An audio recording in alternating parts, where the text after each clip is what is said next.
À la une ce soir, l'opération en cours des troupes françaises au Mali. Plusieurs centaines de soldats français ont quitté N'Djamena au Tchad pour rejoindre Bamako.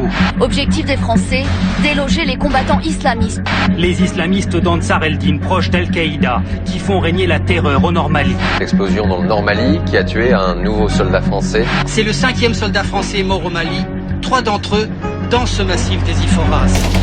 L'islamisme radical progresse dans le Sahel. Faut-il craindre là-bas l'apparition d'un nouvel État? Au Sahara, à la frontière de l'Algérie, de la Libye et du Mali, des groupes islamistes cherchent à s'imposer. Même si chaque mouvement, à l'image d'Aqmi ou d'Ansar Din, a ses propres revendications et stratégies, il n'y avait plus d'espoir. On allait tous mourir. le 16 janvier 2013, soit 5 jours après le lancement de l'opération Serval par la France au Mali, un groupe armé prend d'assaut un complexe gazier dans le sud-est de l'Algérie. Ils veulent la guerre? Très bien, ils vont l'avoir. Bonjour à vous et soyez les bienvenus. Dans la vidéo d'aujourd'hui, je vais vous parler de pourquoi l'UE devrait-elle inclure le Front Polisario dans sa liste de terrorisme. Bruxelles, tout comme l'ONU ou le département d'État américain, l'Union européenne dispose de sa propre liste de terrorisme. Elle y inclut les entités, groupes ou organisations impliquées dans des actes terroristes et devant faire l'objet de mesures restrictives, de sanctions ou de poursuites. L'UE effectue à intervalles réguliers, au moins tous les 6 mois, un monitoring de ces entités qui s'activent à travers le monde. La dernière mise à jour de la liste européenne du terrorisme a été réalisée en février dernier. Elle se fait sur la base d'un échange d'informations entre les États membres sur les nouveaux faits et développements survenus en ce qui concerne les personnes, groupes et entités déjà inscrits sur la liste ou ceux devant en faire partie au vu de la menace qu'ils représentent ou de la gravité des actes qu'ils ont commis. Selon le règlement de l'Union européenne, sont éligibles à cette liste les personnes, groupes ou entités faisant l'objet d'enquêtes ou de poursuites concernant un acte terroriste ou la tentative visant à commettre ou faciliter un tel acte ou ayant été condamnés pour de tels faits.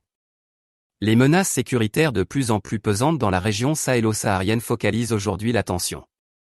Au centre de ces préoccupations, l'on retrouve le Polisario, qui, devant l'effritement de la thèse indépendantiste et voulant offrir à ses adhérents de nouvelles perspectives, a succombé très tôt aux sirènes du terrorisme djihadiste.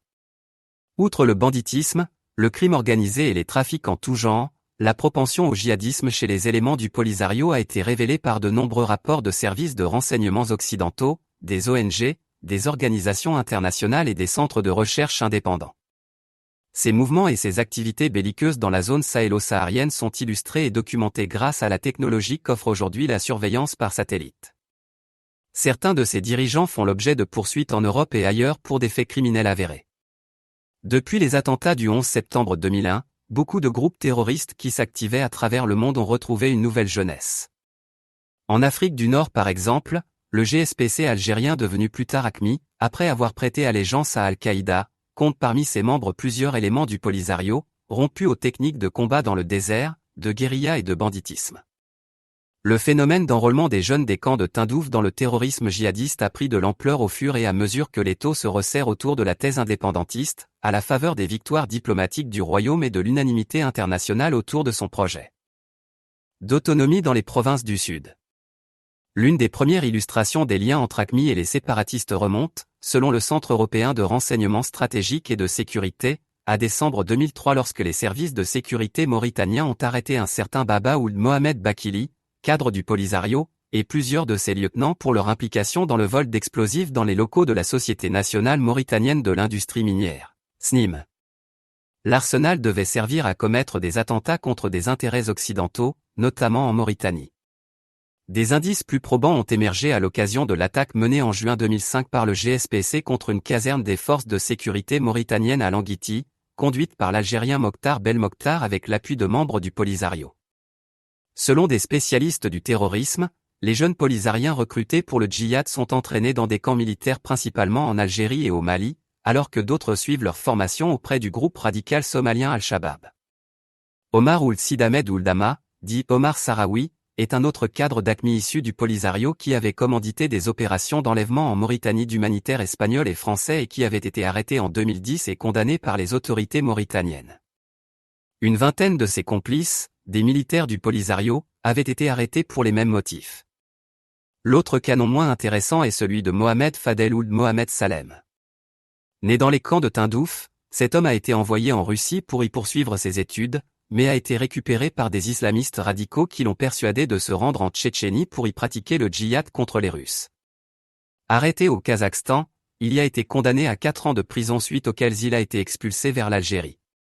Aujourd'hui, à côté d'AQMI, l'État islamique dans le Grand Sahara, EIGS, vise de nouvelles cibles.